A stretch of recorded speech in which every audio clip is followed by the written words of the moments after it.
Welcome. If you're tired of your phone buzzing every time someone leaves a comment on your Instagram posts, you're in the right place. Today, I'll show you the simple steps to turn off vibration for Instagram comments, so you can enjoy more peace and fewer interruptions. Let's get started. First, unlock your phone and head straight to your device's settings.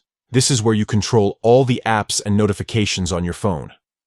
Next, scroll down until you find the section labeled Apps. Tap on it. Here, you'll see a list of all the apps installed on your device. Now, look for Instagram in that list. You can either scroll down or use the search bar at the top to find it quickly. Once you spot Instagram, tap on it to open the app's settings.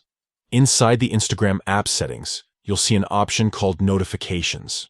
Go ahead and tap on that.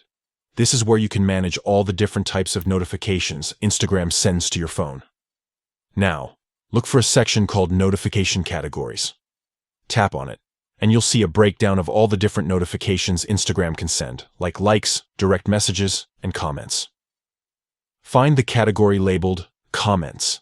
This is the one that controls notifications for when someone comments on your posts, reels, or stories.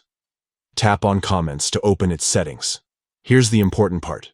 You'll see a toggle switch next to Vibrate. If this switch is turned on, your phone will vibrate every time you get a comment notification. To turn off vibration, simply tap the toggle so it switches off. And that's it. You've successfully turned off vibration for Instagram comments. From now on, you'll still get notified about new comments, but your phone will stay silent and vibration-free. If you found this guide helpful, don't forget to like and subscribe for more practical tech tips. Thanks for watching and enjoy your quieter notifications.